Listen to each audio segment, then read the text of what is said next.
कांग्रेस और कांग्रेस के नेता, खास तौर पर राहुल जी, जब तक इस बात को समझेंगे नहीं कि यहाँ पे वोट चोरी नहीं, उनका जनादेश चोरी हो चुका है भाई।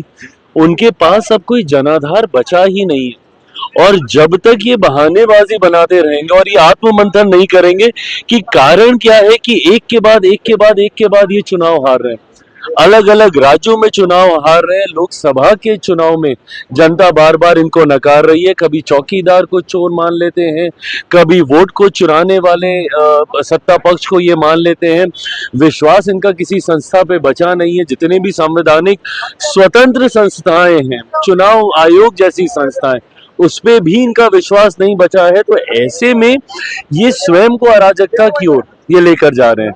राहुल जी को अब ये समझना होगा, पूरी कांग्रेस पार्टी को समझना होगा कि बात वोट चोरी की नहीं है, आपके जनाधार चोरी की है, जो अब आपके पास नहीं रहा। आज की तारीख में आपका जनाधार, जनता का विश्वास आप पूरी तरीके से विदेश दौरे पे जा रहे हैं पार्लियामेंट सेशन के दौरान 15 से 20 तारीख को। दिक्कत इसी बात की है ना कि भाई आप सवाल तो आप तुरंत उठाते हैं कि हमें यहाँ पे नहीं पूछा जाता, हमें बोलने का मौका नहीं दिया जाता, कोई अगर बड़ा राष्ट्रीय अध्यक्ष आता है तो हमें मिलने का समय उनसे नहीं दिलवाया जाता। आप अपनी जिम्मेदारियों को कितना निभा रहे हैं?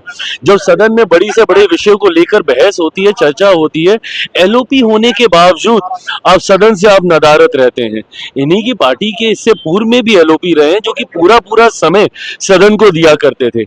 ऐसे में सत्र के दौरान भी अगर आपके लिए विदेश यात्राएं ज्यादा महत्व रखती हैं, तो अपने में दर्शाता है कि गंभीरता का अभाव, जिस पद को आप सुशोभित कर रहे हैं उसको लेकर भी आप गंभीर नहीं है। ये चिंता का विषय है।